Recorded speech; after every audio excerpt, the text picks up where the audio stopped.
Good afternoon and welcome to the Brian Mitchell Show here. Scott Linn is back from traveling around the country, taking his daughter to see all types of schools. He's probably going to be spending some Ohio State money. Yeah. That's what it sounds like. They give. Yeah, I hope it gives. Indiana was good. Ohio State was good. A lot of nice people. A lot of pretty buildings, B. Pretty buildings. Yeah. Well, a lot of pretty buildings. We have a guest that's coming on right now, joining us on the Hadid Carpet Cleaning Guest Hotline. He is known around here as a 3-time Super Bowl champion, 4-time participant in the Super Bowl. But everybody else know him now as a 3-time Daytona 500 champion. That's Coach Joe Gibbs joining us. Joe Gibbs Racing from Charlotte. What's up, Coach? How you doing, man? Hey, Brian, what's happening? Scott, hey, it's great to get a chance to say hi to all the Redskin fans. I love it. Thanks for having me on. Thank Coach, you for coming on, Coach. When we saw Denny go across the line and then backing him up, you had Kyle Busch and then Eric Jones, your other 2 drivers coming up. Coach. Did you imagine anything like this happening? I really did, Brian. And, I think lots of times in life people say, well, it just happened. But really in this one, I don't think you can say that. And I don't know how much time we got, but it starts with J.D., my son, who passed away on January 11th. I went to be with the Lord. He found Denny Hamlin, who was the winner on Sunday night. Denny's favorite number is 11. J.D.'s favorite number is 11. He was 11 in high school at quarterback. He was 11 racing, all the things he did in life. Denny put his name over the door. We then have NASCAR honoring J.D. on the 11th lap.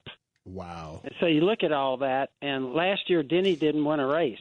And now you're talking about trying to win the Daytona 500. We've been down there 27 times, won twice.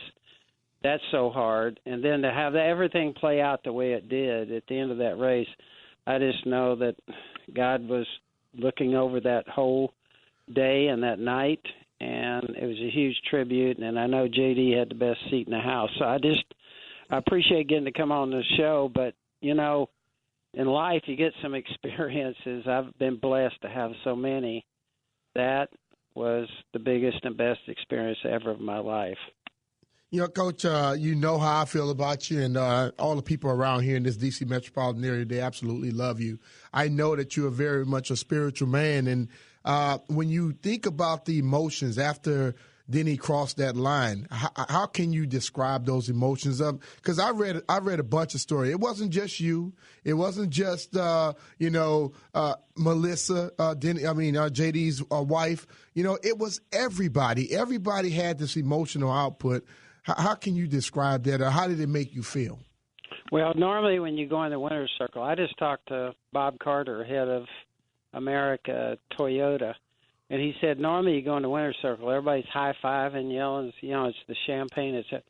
This one was just totally different. I can't tell you how many people had tears, emotion. Obviously, the family, Melissa and the boys, all 4 of JD's boys, and myself and everybody were emotional, but there were so many other people that, from our sponsors to NASCAR themselves, a lot of the executives, everybody was emotional. It was just a special feeling, very different. And I would say that crowd, that was 180,000 people. It was a sellout. They stayed to the very end. They stayed through all the celebrations, and the whole experience, it was just something that was special and different, and I think we all that were there or saw it knew that it was. Coach, in listening to Denny's comments post-race, he mentioned that having JD's family there and the boys just meant something extra special. Can you talk a little bit more about their relationship? Yeah, absolutely. I think when Denny was racing late models in Manassas, Virginia 14 years ago. I mean, and there's thousands of late model racers. JD went up, bought some equipment, and said to Denny, I've heard a lot about you. I'll try and get you in a test. And in those days, what happens with the NASCAR test, you take a car, go to the racetrack, and then have 8 or 9 young guys all drive the same car and see who's got real talent. Denny killed everybody. JD then put him in a truck. He raced a truck, finished 11th. He put him at our toughest racetrack, Darlington, and an Xfinity car. He finished 8th, and JD said, I think we need to sign this guy. and Denny tells the story. When I first met Denny, he had a beat-up Monte Carlo. He had nothing, okay, and shows you that me and JD were in the wrong end of this thing. 3 years after he started racing for us, he showed up in my next door and landing with his jet ski on the beach over there. And I walked over to him and I says, what are you doing? He goes, I just bought this house. This house is twice as big as my house, okay? But Pat ran him out of the neighborhood in about a year and a half. She was over there complaining about everything. But anyway, the story with JD and Denny and all the similarities and everything. I mean, you just can't, there's just too much to say things just work out or that happened. It didn't. God had to oversee that and organize it. To win the Daytona 500 is one of the hardest things in the world to do anyway. Like I said, we've been there 27 times. We'd won twice. And so to win that thing the other night and have us finish 1, 2, 3, that's only happened one other time in the history of the sport at the 500. So I just say to everybody, and I know, Brian, you've really helped us, and I appreciate Scott. Anybody that could go to jdgibbslegacy.com and watch that service that we did for JD, it was special too. So I just encourage anybody to do that. But thanks for having me on. Let me talk about that. It was our group around here. I just had a big team meeting, and all of our people in there. I was just thanking all of them, and it really was a completely kind of different and special night. And I think everybody could feel it. We're talking to Coach Joe Gibbs from Joe Gibbs Racing and 3-time Super Bowl champion here with the Washington Redskins on the Hadid Carpet Cleaning Guest Hotline on the Brian Mitchell Show here on the Team 980, Team 980 app. Coach, you made a comment after this race that it was your biggest win ever. Right. And I know, and believe me, I don't go against that, because when you have those emotions flowing and to have all three of your races come 1, 2, 3, that has to put it at a different level. So. Well, yeah, and it was, Brian. It was when you got everything that meant to JD and our family. That the greatest experiences that man can create is the Super Bowl. We all know that, and I was fortunate enough to be a part of that with all you guys. And I think everybody there probably realizes when you have your son and you lose a son that. Was so important and ran the entire race team, and you lose him at 49 years old. It's just that was special, and the fact that they highlighted JD's life, that's what makes it different and special for you. You all, you in 1993 when you won your first, Dale Jarrett. Dale Jarrett. Won it in 93. You all went to the Shake Shack. Did you go to the Shake Shack again? I went Steak and Shake. Here's what happened. The very first time we won it, we couldn't even find Winner's Circle. We're wandering all over the place. And we finally got in there. I didn't know you were supposed to go to the media center or anything. I see the trophy sitting there, and I just grabbed the trophy. And me and Pat and JD and Coy, I said, let's go. We were out of there. We were supposed to go to the media center, all this stuff. We get in the car. We head north out of the racetrack there, and there's a Steak and Shake down there on the left, and the boys go, Dad, we're starving. Let's go to Steak and Shake. There's about 100 NASCAR fans there. We spent 30 minutes taking photos in the parking lot after the Steak and Shake. And so the next time we went, I said, listen, we got a tradition. We're going back to Steak and Shake on Sunday night. We were all there, had the trophy, all the fans. I bought a bunch of burgers for everybody. Denny showed up, and then our race team, the rest of our guys showed up, and that's the pictures in USA Today. I really appreciate them doing that. I had no idea that we were speaking to the USA Today, and we put that in the paper. But that was it is a funny thing. You come walking in there, and you got this the Daytona 500 trophy.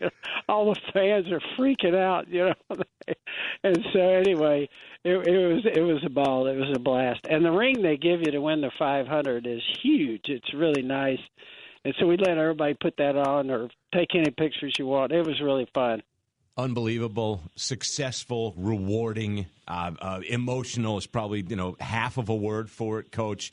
Is there any way, and maybe you were so overwhelmed at the time, but take me back to your view when they had the first, was it 21, 22 cars wreck, then the Stenhouse, then McDowell and Boyer, and you're probably like, oh, are you kidding me with this? This is actually, and it's a part of that, Scott. We had the smallest contingent of Toyotas, so we have 5 cars. Well, we were working with some of the Chevy guys, but when it gets down to the end, the rule is this: with 10 to go, all bets are off. You're on your own, and you're not working with anybody. Restrictor plate racing. Normally, you need to work with somebody because it's aero sensitive. You need somebody to help push you and all that to have a teammate. The rest of our racing is not that way. So anyway, it comes down towards the end there. Yeah, we have the big wreck. It takes out all kinds. Oh my gosh! Most of us got through there. 2 of our cars got pieces taken off of them, but our 2 up front, that's the best place to be. We got through that. Then they turn around and wreck again a little bit later on. Now I thought we were in pretty good shape because we had 3 of our cars up there, and the Fords are the powerhouse on the deal because they have so many more cars than everybody. Mm-hmm. It kept working its way down. And finally, on the next to last restart, I looked out there, and we had 2 Toyotas and 4 Fords sitting right behind us. And I'm going, this is going in the wrong direction, man. This thing we're getting ready to get killed here. And just through a crazy set of circumstances, everything that happened, it was just a wild finish, and we did have Kyle and Denny up front. They're 2 of the best, and they fought back and forth, and eventually somehow we got through there with those 2. And then we had Eric Jones, a young kid, was farther back. He got his car kind of tore up. He restarted that last restart 7th, and honestly, they got an in-car camera of him. And going through that wreck, he missed 4 different cars as he went through there. And the crew chief said, now, if you tell me your eyes were open when you went through there, I'm going to say you're lying, okay? Because he had to have his eyes shut. And then he come out the other end of that thing, restarted 7th with 2 laps to go, and wound up 3rd. It was. Now, normally, all that goes against you at Daytona, but this time it all went for us. So it truly was, and I could imagine you sitting there going, this is the worst musical chairs ever. And then you're like, wait a second, those are our guys, and their butts are all in the seats. This is great. That's exactly. Everybody was, honestly, afterwards, everybody was freaking out. It was crazy. It was one of those rare experiences in sports. And the reason why I said what I did about it, the greatest victory ever is because of JD, and I felt like JD had the best seat in the house. Yeah. And when everybody looked at everything that happened, you can't say that just happened. Honestly, I don't see how anybody could say that. It had to be God overseeing that night, and I don't know how often that happens in sports and stuff, but in my life, at different times, God's really showed up, and here Sunday night he did for sure. Coach, I said on radio and TV yesterday, if you don't believe that there's a higher calling, just look at that race right there. Yeah. And I wonder for you, being in Super Bowls and being in like Daytona 500s and things like that, do you get the same type of feeling and same type of adrenaline going? It was.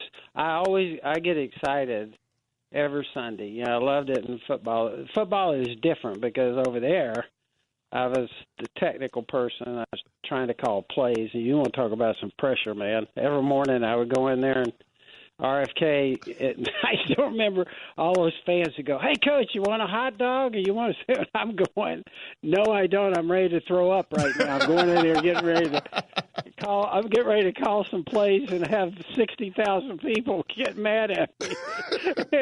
So, but I still get excited about every Sunday, Brian, when I go to the racetrack, and certainly when I was coaching. That there's no greater thrill. I think it's such.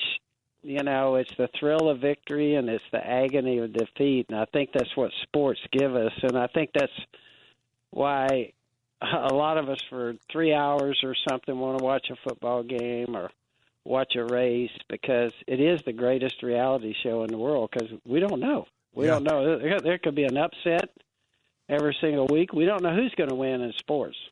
And, Coach, you mentioned the Steak and Shake and how you get to relate to the fans. Obviously, we had it this past spring and into the summer with the Capitals and the Stanley Cup and the People's Trophy, and you've been part of Super Bowl celebrations. Is it similar, the Super Bowl celebration, and then you go over to a Steak and Shake, and you're like, hey, everybody, like you said, there's rings, there's trophies. Look, we've got burgers. It's like going to Shakey's after a kid's practice for some pizza. The one thing that's a little different over here is that we all know for a football game, and for when we went in the locker room, Brian, you remember how tense it is in there. Oh, yeah. Everybody's studying the playbook. You can cut it with a knife. Over here, it's a little different because we go 38 weekends. And when I come over here, I had a tough time adjusting to it. I'm all uptight. I don't want to talk to people. We're getting ready to start a race. These guys are going to go 200 miles an hour. These guys are eating peanut butter and jelly sandwiches and signing autographs. And I had a tough time getting ready for that. But it gets down to, at the end of these races, there's so much at stake. Guys spend their whole lives trying to win that thing. And, for instance, Kyle, I went over after the race. He finished second, and I hugged him there on pit road. He was sopping wet, and he just looked at me. He was so discouraged. And you realize how much they put into all this. Mm-hmm. And so I think that's the reason why we, as fans, love it. We love to see the drama and this thing play out, because we can kind of put ourselves in those positions. It's in football, you picture yourself really run. The only thing I really didn't picture myself doing is running back a punt. I wouldn't be stupid enough to do that. Hey, Coach, you just block it out. The rest of it, I picture going down and tackling you. Maybe I could do that. This is the Brian Mitchell Show. We're talking to Coach Gibbs on Hadid Carpet Cleaning Guest Hotline. Coach, there's one question I've always wanted to ask you. When you're playing football, everybody is working for one accord. So you're getting everybody ready for one thing for the week. But you have drivers. Yes, they're on the Joe Gibbs racing team, but they all want to win. How do you keep that thing from becoming too much of a competition that it causes issues? Yeah, over here, what's really interesting about it is a sport. You're allowed 4 teams. We have 4 teams, and over here, Brian, what's so hard, it's not one team. When we're here at the race shop, we treat it as one big team. Yeah. When you go to the racetrack, it's 4 different teams, 4 different guys trying to win, 4 different crew chiefs, and it is really hard because you're trying to get them to work together. Yet, they're all fighting for their own careers. They're all fighting for their own sponsors. And so, to me, it's interesting, and it's kind of fun trying to see if you can get everybody together. And to be quite truthful, Denny and Kyle, they've had some rundowns between the two of them, wrecking each other late in races and all kinds of stuff. So you get into all that, but the fun part of it, and Brian, you hit it, it's teamwork. Can you work together? And if you got 4 guys trying to solve problems at the racetrack, but it comes down towards the end, everybody is after it for his own self and wanting to win the race for his sponsor and for their career. All right, Coach. Well, man, appreciate you for giving us some time. And when we saw that number 11 car go across the finish line, we were all as happy as you were, man. You deserved it. And, hey, I'm sure J.D. was right there, like you said, at the best seat in the house, looking down and probably was smiling, saying, you know what? I told you that Denny Hamlin was good. That's right. I think he probably was. Hey, Brian, Scott, all the Redskin fans, man, I got to tell you, I miss being up there with you guys, and believe me, I'm pulling as hard as I can pull. I'm wanting us to have a fantastic year next year. I can't believe we got that many people hurt this year, so hopefully it'll start going our way. All right, we're going to get some of that old Joe Gibbs magic to rub off on this team to get him back in the right spot, man. We appreciate you, though, Coach. Coach, thank Love you, man. Thank you, man. Care. Thank y'all. Be well. All right, Coach. That's Joe Gibbs from Joe Gibbs Racing, and we all know him as the Super Bowl winning coach here with the Washington Redskins. Joining us on the Hadid Carpet Cleaning Guest Hotline, Team 980, Team 980 app. This is the Brian Mitchell Show. We'll be right back.